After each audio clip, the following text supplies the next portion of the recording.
wabarakatuh. Kami calon guru penggerak Angkatan 10 Kabupaten Bantaeng akan melakukan demonstrasi kontekstual modul 2.3 coaching untuk supervisi akademik yang terdiri dari observer, coach, dan coachee. Saya Rina Yanti dari SMP Negeri 1 Gantaran Keke.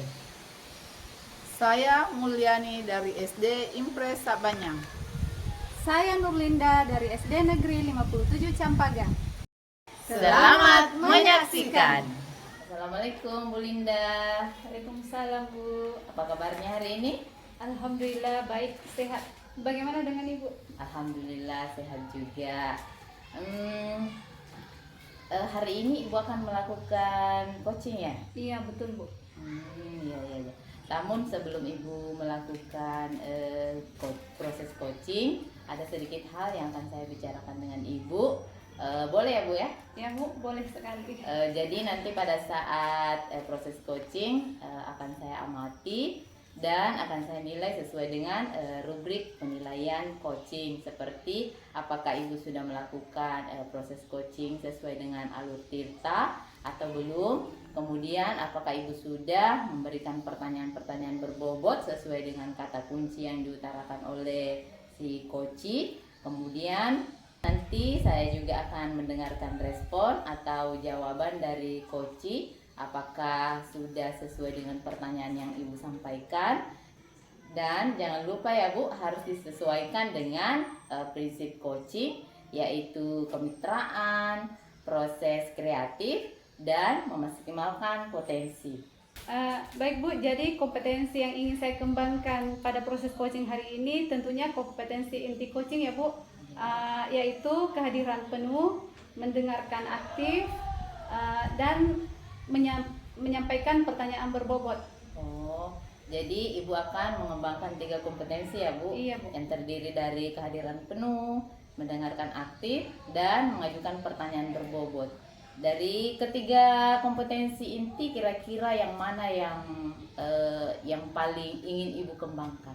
Yang ingin saya kembangkan dalam proses coaching ini Bu, secara lebih spesifik, yaitu kehadiran penuh dan mengajukan pertanyaan berbobot kepada coachee.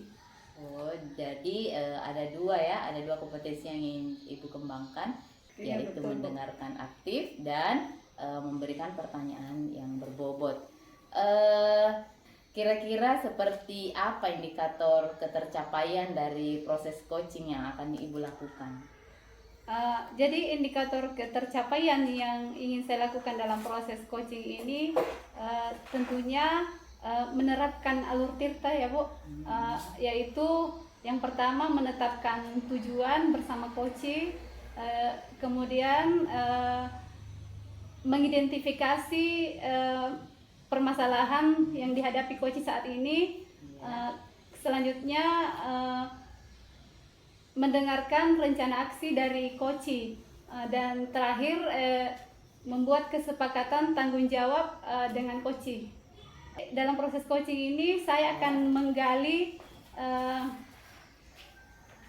kekuatan-kekuatan dari coachee agar coachee dapat menemukan solusi dari permasalahan yang sedang dihadapi, begitu Bu. Oh iya. Jadi Ibu akan mengembangkan alur tirta ya di Iya, Bu, proses betul. coaching ini. Ya, terima kasih Ibu atas jawaban-jawabannya. Silahkan sama-sama, Bu. Ibu melakukan proses coaching dengan Ibu Luli dengan sebaik-baiknya. Iya. Dan semoga nanti Ibu Luli akan menemukan solusi dari permasalahan-permasalahan yang dia hadapi. Silahkan Ibu melakukan Iya, terima coaching. kasih Bu.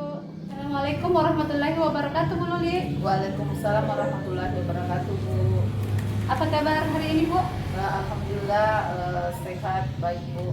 Dengan kalau Ibu sendiri bagaimana kabarnya hari ini? Alhamdulillah baik juga, sehat. Iya, dengar-dengar Ibu Luli mau membicarakan sesuatu hari ini. Iya Bu, betul. Saya akan meminta kesediaannya Ibu untuk berbincang dengan saya. Oh iya Bu, sepertinya kita tidak punya banyak waktu, mungkin 15 sampai 10-20 menit ya. Iya Bu. Ibu Luli mau membicarakan apa ini? Jadi begini Bu, jadi saya di sekolah ada sedikit permasalahan yang saya hadapi, Iya.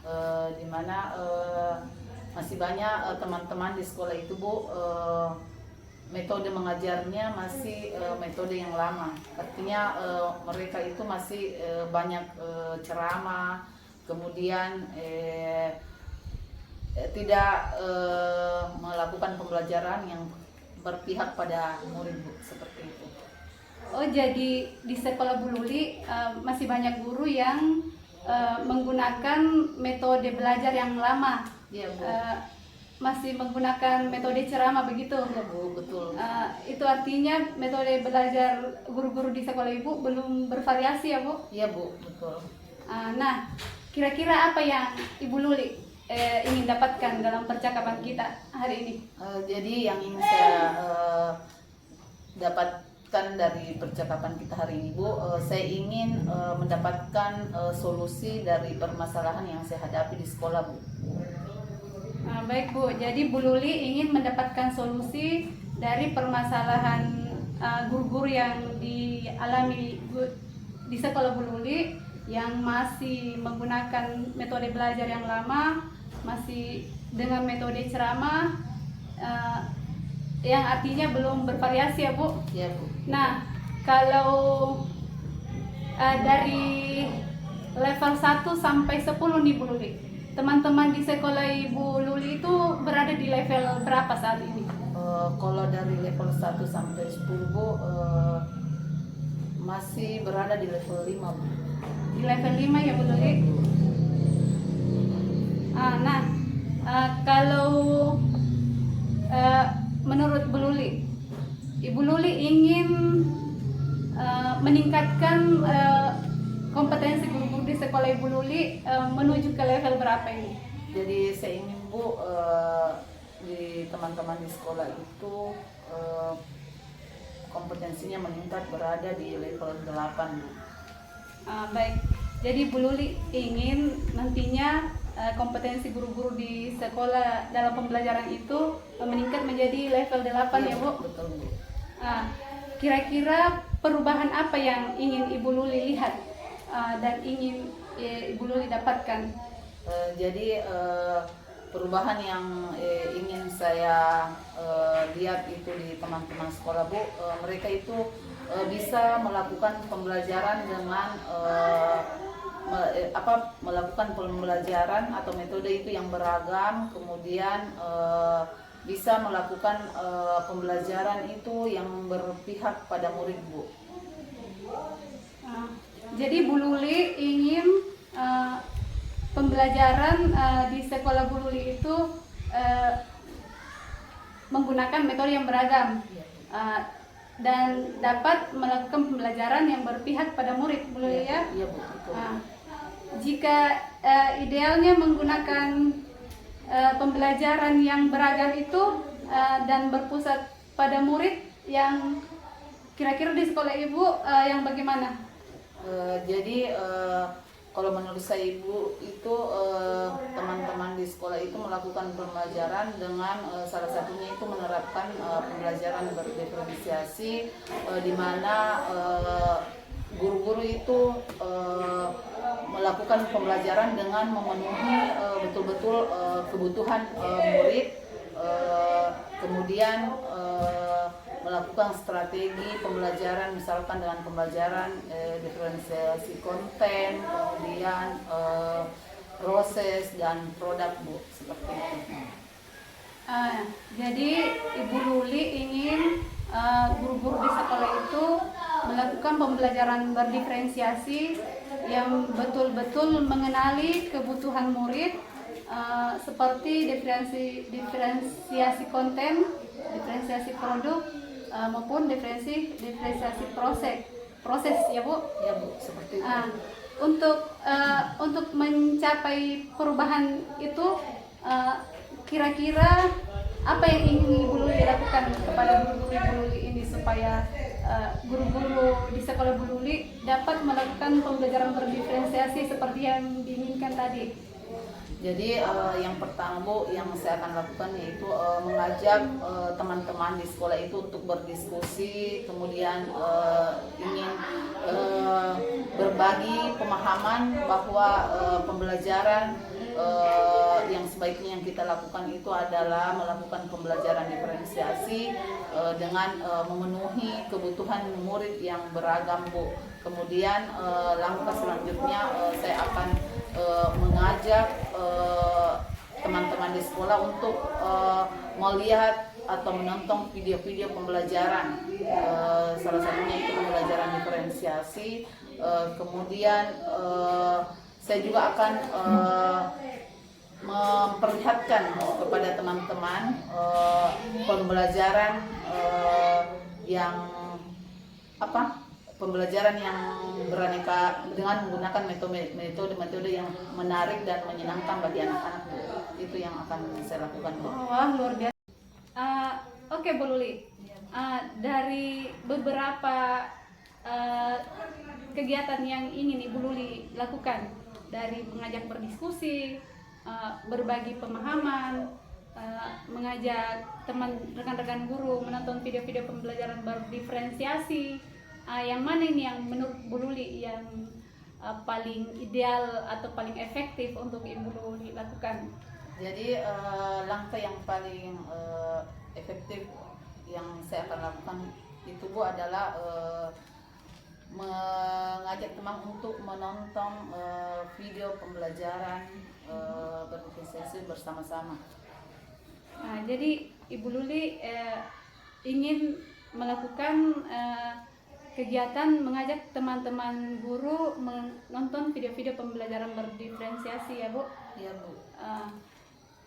Terus kira-kira siapa yang dapat membantu Ibu Luli dalam kegiatan ini? Jadi dalam kegiatan yang saya akan lakukan itu Bu, saya mengharapkan partisipasi semua teman-teman di sekolah, termasuk dengan kepala sekolah. Oh iya, jadi artinya Bu Luli akan berkolaborasi ya dengan kepala sekolah dan rekan-rekan guru yang lain. Iya, oh iya, bagus sekali Bu Luli ini yang ingin dilakukan. Nah Ibu Luli, kita sampai nih di penghujung perbincangan Bu. Kira-kira dari perbincangan kita ini apa yang bisa Ibu Luli simpulkan? Jadi dari percakapan yang kita lakukan Bu, alhamdulillah saya dapat mengungkap bahwa permasalahan yang saya hadapi mendapat solusi dari percakapan kita tadi ini, dan alhamdulillah saya merasa ringan Bu atas permasalahan yang selama ini saya pikirkan. Alhamdulillah Bu. Mudah-mudahan Ibu Luli dapat menerapkan apa yang Ibu Luli rencanakan ya. Jadi mudah-mudahan Ibu Luli dapat berdiskusi dengan rekan-rekan guru di sekolah, berbagi pemahaman juga, dan terutama yang lebih efektif ingin dilakukan ini menonton video-video pembelajaran yang berdiferensiasi. Iya Bu. Jadi saya tunggu ini informasi berikutnya, Ya, Bu. kabar-kabarnya yang Insya Allah. mudah-mudahan sudah ada perubahan. Ya Bu, insya Allah secepatnya saya akan lakukan Bu. Kalau ada yang ingin dibicarakan, silahkan hubungi saya kembali ya Bu Luli. Ya Bu, siap. Iya, terima kasih nih Bu Luli sudah menyampaikan permasalahannya hari ini. Ya, Bu. Mudah-mudahan Ibu Luli segera bisa melakukan apa yang direncanakan. Ya Bu, insya Allah. Saya juga berterima kasih Bu karena Ibu sudah bersedia mendengarkan sedikit cerita dari saya. Iya Bu, sama-sama. Ya, saya kira sudah selesai ya Bu proses coaching kita. Mudah-mudahan bisa berjalan sesuai yang Ibu Luli rencanakan. Iya Bu, iya Bu. Saya akhiri, Assalamualaikum warahmatullahi wabarakatuh Bu Luli. Waalaikumsalam warahmatullahi wabarakatuh Bu. Terima kasih banyak. Baik Ibu Linda, tadi Ibu sudah melakukan proses coaching ya dengan Ibu Luli. Iya Bu, betul Bu. Dari proses coaching yang Ibu lakukan tadi ada beberapa catatan yang saya tulis tadi. Namun sebelum saya sampaikan catatan yang saya tulis tadi Bu, saya ingin menanyakan beberapa hal, boleh ya Bu ya? Ya, boleh Bu. Kira-kira dalam proses coaching yang sudah Ibu lakukan tadi, apa yang sudah Ibu lakukan atau indikator apa yang sudah tercapai? Baik Bu, jadi yang saya telah lakukan di dalam proses coaching tadi yaitu saya sudah menerapkan prinsip coaching yaitu kemitraan, proses kreatif, dan memaksimalkan potensi coaching dalam menggali, mencari solusi dari permasalahan yang dihadapi. Kemudian kompetensi inti coaching juga sudah terlaksana, yaitu kehadiran penuh, mendengarkan aktif, dan mengajukan pertanyaan-pertanyaan berbobot. Itu Bu yang sudah saya lakukan. Iya, jadi Ibu tadi sudah menerapkan prinsip coaching model Tirta ya. Iya. Kemudian tadi saya lihat juga, saya amati Ibu sudah menerapkan prinsip coaching yaitu kemitraan, kemudian sudah bisa mendengarkan aktif sehingga Ibu bisa mengajukan pertanyaan-pertanyaan yang berbobot sesuai dengan kata kunci yang dijawab oleh si coaching. Dan ini sesuai dengan catatan yang saya catat ya Bu ya. Kemudian dari proses coaching tadi, kompetensi apa yang ingin Ibu tingkatkan untuk melakukan coaching selanjutnya? Kompetensi yang ingin saya kembangkan dan saya tingkatkan untuk proses coaching selanjutnya, saya ingin mempelajari lebih dalam proses coaching dengan menggunakan alur Tirta supaya coach dapat menemukan solusi dari masalah yang dihadapi sehingga pelaksanaan coaching selanjutnya lebih baik lagi. Oh iya, jadi Ibu akan melakukan alur Tirta ya dalam coaching selanjutnya, di mana di dalam alur Tirta itu terdiri dari tujuan. Jadi Ibu tadi sudah memberikan juga pertanyaan yang memancing coach untuk bisa menemukan tujuannya, kemudian melakukan identifikasi dan menemukan rencana aksi dari coach tadi ya. Kemudian tadi juga saya bisa melihat bahwa Ibu sudah berhasil menemukan tanggung jawab dari si coach Ibu sendiri. Ya, mudah-mudahan Ibu bisa melakukan coaching yang lebih baik lagi di coaching selanjutnya, Bu. Insya Allah. Dan luar biasa sekali pertemuan kita hari ini, dan mungkin saya cukupkan sampai sekian Ibu Linda. Ya, Bu. Semoga Ibu Linda dapat menerapkan alur Tirta di coaching selanjutnya. Insya Allah, Bu. Ya, terima kasih Ibu Linda. Assalamualaikum warahmatullahi wabarakatuh. Waalaikumsalam warahmatullahi wabarakatuh.